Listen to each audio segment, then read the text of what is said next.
Capítulo 16. Um incidente agora me ocorre, não muito concertado com o seguimento da história, mas a propósito vindo para demonstrar uma face da índole do ex-corregedor de Viseu, já então exonerado do cargo. Sabido é que Manuel Botelho, primogênito, voltando a frequentar matemáticas em Coimbra, fugira dali para a Espanha, com uma dama desleal a seu marido, estudante açoriano que cursava medicina. Um ano demorara na Corunha Manuel Botelho com a fugitiva, alimentando-se dos recursos que a sua mãe, extremosa por ele, lhe remetia, vendendo a pouco e pouco as suas joias e privando as filhas dos adornos próprios dos anos e da qualidade. Secaram-se estas fontes e não restavam outras. Dona Rita disse afinal ao filho que deixara de socorrer Simão por não ter meios, e agora das escassas economias que fazia, nada podia enviar-lhe, porque estava em obrigação de pagar alimentos de Simão à pessoa que por compaixão lhes dera em Viseu e lhes estava dando no Porto. Ajuntava ela, para a consolação do filho, que viesse ele para Vila Real e trouxesse consigo a infeliz senhora, que fosse ele para casa e a deixasse a ela numa estalagem até se lhe arranjar habitação, que o ensejo era oportuno, por estar na quinta de Montezelos, o pai quase divorciado da família. Voltou pelo Minho Manuel Botelho e chegou com a dama ao Porto, 15 dias depois que Simão entrara no cárcere. Já noutro ponto deixamos dito que nunca os dois irmãos se deram, nem estimaram. Mas o infortúnio de Simão remia as culpas do gênio fatal que o orfanara de pai e mãe, e só da irmã Rita lhe deixara uma lembrança saudosa. Foi Manuel à cadeia e, abrindo os braços ao irmão, teve um glacial acolhimento. Perguntou-lhe Manuel a história do seu desastre. Consta do processo, respondeu Simão. E tem o mano esperanças de liberdade? Replicou Manuel. Não penso nisso. Eu pouco posso oferecer-lhe, porque vou para casa forçado pela falta de recursos. Mas se precisa de roupa, repartirei consigo da minha. Não preciso nada. Esmolas só as recebo daquela mulher. Já Manuel tinha reparado em Mariana, e da beleza da moça inferira conclusões para formar falsos juízos. E quem é esta menina? Tornou Manuel. É um anjo. Não lhe sei dizer mais nada. Mariana sorriu-se e disse: Sou uma criada do Sr. Simão e de Vossa Senhoria. É cá do Porto? Não, meu senhor, sou dos arrabaldes de Viseu. E tem feito sempre companhia a meu mano? Simão atalhou assim à resposta balbuciante de Mariana.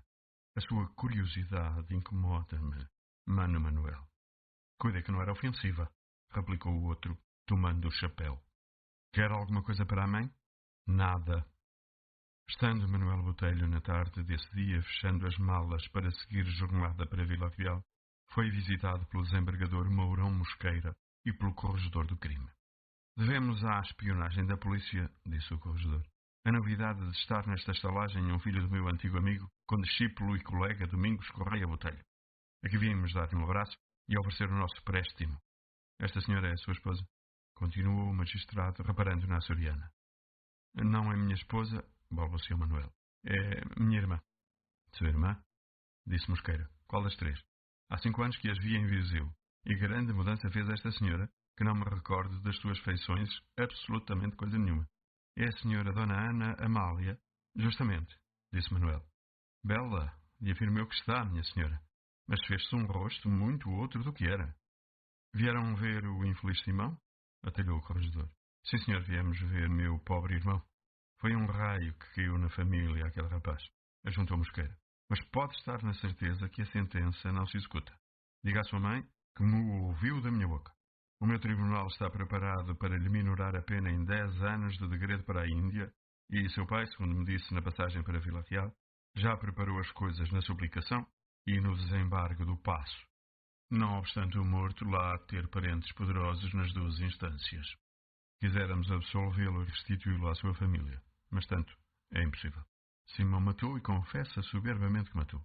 Não consente mesmo que se diga que a indefesa o fez. É um doido desgraçado, com sentimentos nobilíssimos. Chovem cartas de empenho a favor do Albuquerque, pedem a cabeça do pobre rapaz, com uma sem cerimónia que indigna o ânimo. E essa menina que foi a causa da desgraça? Perguntou Manuel. Isso é uma heroína, respondeu o corregedor do crime. Davam-na já por morta quando Simão chegou aqui. Desde que soube das probabilidades da comutação da pena, deu um pontapé na morte e está salvo, segundo me disse o médico. Conhecem muito bem, minha senhora?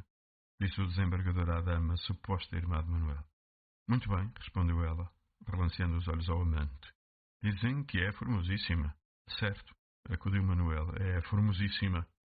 Muito bem, disse o corregedor, erguendo-se. Leve este abraço ao pai e diga-lhe que o condiscípulo cá está, leal e dedicado como sempre. Eu tenho de lhe escrever brevemente. E outro abraço à sua virtuosa mãe, acrescentou o desembargador.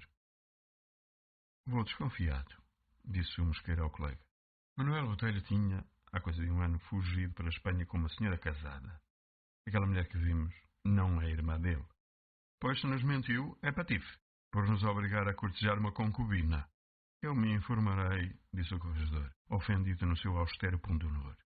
E no próximo correio, escrevendo a Domingos Botelho, dizia no período final: tive o gosto de conhecer o teu filho Manuel e uma de tuas filhas.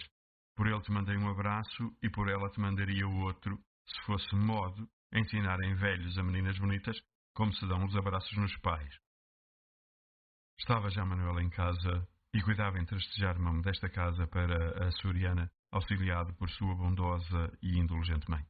Domingos Botelho fora informado da vinda e dissera que não queria ver o filho, avisando de que era considerado desertor da Cavalaria 6 desde que abandonara os estudos, onde estava com licença. Recebeu depois a carta do corregedor do crime e mandou imediata e secretamente devassar se, em Vila Real, estava a senhora que indicava a carta. A espionagem deu-a como certa na estalagem, enquanto Manuel Botelho cuidava nos adornos de uma casa.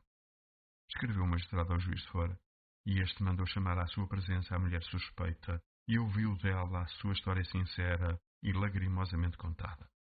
Conduziu-se o juiz e revelou ao colega as suas averiguações.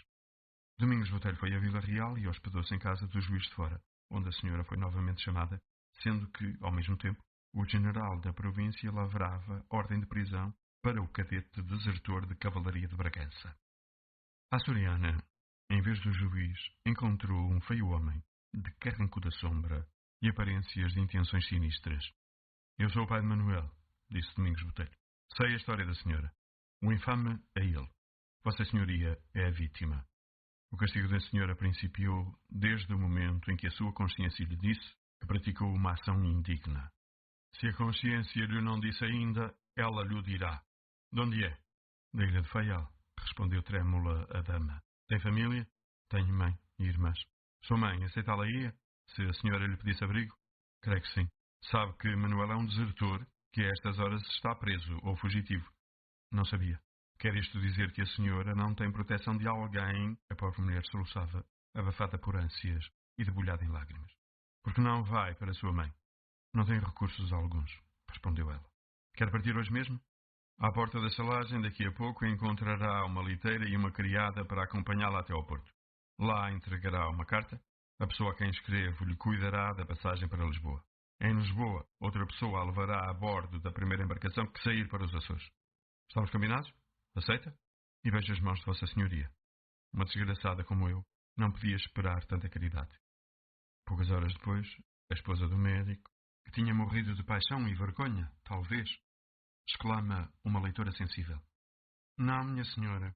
O estudante continuava nesse ano a frequentar a universidade e, como tinha já vasta instrução em patologia, poupou-se à morte da vergonha, que é uma morte inventada pelo Visconde de Almeida Garreta no Frei Luís de Sousa, e à morte da paixão, que é outra morte inventada pelos namorados nas cartas despeitosas e que não pega nos maridos a quem o século dotou de uns longes de filosofia grega e romana, porque bem sabem que os filósofos da antiguidade davam por mimo as mulheres aos seus amigos, quando os seus amigos, por favor, lhes não tiravam. E esta filosofia hoje, então... Nota do autor. Hoje, então... Vou-lhes contar um lance memorando de um filósofo da atualidade, lance único, pelo qual eu fiquei conhecendo a pessoa. Hoje, 21 de setembro de 1861, estava eu no escritório do ilustre advogado Joaquim Marcelino de Matos e um cliente entrou contando o seguinte. Senhor doutor, eu sou um lojista da rua de... E fui roubado em 800 mil réis por minha mulher que fugiu com um amante para Viana. Venho saber se posso querelar e receber meu dinheiro. Pode querelar, respondeu o advogado, se tiver testemunhas. O senhor quer querelar por adultério? Responde o queixoso. O que eu quero é o meu dinheiro. Mas, redarguiu o consultor, o senhor pode querelar de ambos, dela por adúltera e dele como receptador do furto. E receberei o meu dinheiro? Conforme. Eu sei cá se ele tem o seu dinheiro. O que sei é que não pode pronunciá-la a ela como ladra. Mas os meus 800.000 réis? Ah, o senhor não se lhe dá que sua mulher fuja e não volte? Não, senhor doutor, que ele leve o diabo. O que eu quero é o meu dinheiro. Pois querela de ambos e veremos depois. Mas não é certo receberem o meu dinheiro? Certo não é. Faremos se, depois de pronunciado, as autoridades administrativas capturam o ladrão com o seu dinheiro. E se ele o não tiver já? Redarguiu o marido consternado. Se o não tiver já, o senhor vinga-se na querela por adultério. E gasta-se alguma coisa? Gasta sim, mas vinga-se. O que eu queria era o meu dinheiro, senhor doutor. A mulher deixá-la ir, que tem 50 anos. 50 anos? Acudiu o doutor. O senhor está vingado do amante. Vá para casa, deixe-se de querelas, que o mais desgraçado é ele. Pois o médico não morreu, nem sequer desmedrou ou levou o R significativo de preocupação do ânimo insensível às amenidades da terapêutica. A esposa, inquestionavelmente muito mais alquebrada e valutudinária que seu esposo, lavada em pranto, morta de saudades, sem futuro, sem esperança, sem voz humana que a consolasse, entrou na liteira e chegou ao Porto, onde procurou o corregedor do crime para entregar-lhe uma carta do Dr. Domingos Botelho. Um período desta carta dizia assim: Deste-me notícia de uma filha que eu não conhecia, nem reconheço. A mãe desta senhora está no Faial, para onde ela vai. Cuida tu, ou manda cuidar, no seu transporte para Lisboa, e encarrega ali alguém de correr com a passagem dela para os Açores no primeiro navio. A mim me darás contas das despesas. Meu filho Manuel teve ao menos virtude de não matar ninguém, para se constituir amante. De modo como correm os tempos, muito virtuoso é o rapaz que não mata o marido da mulher que ama. Vê se consegues do general que está aí perdão para o rapaz que é desertor de Cavalaria 6 e me consta que está escondido em casa de um parente. Enquanto a Simão, creio que não é possível salvá-lo do degredo temporário. É uma lança em África livrá-lo da forca. Em Lisboa movem-se grandes potências contra o desgraçado e eu estou mal visto do intendente-geral por abandonar o lugar, etc. Partiu para Lisboa, à Açoriana, e dali para a sua terra e para o abrigo de sua mãe, que a julgara morta e lhe deu anos de vida, se não ditosa, sossegada e desiludida de quimeras. Manuel Botelho, obtido o perdão pela preponderância do corregedor do crime, mudou de regimento para Lisboa e aí permaneceu, até que, falecido seu pai, pediu a baixa e voltou à província.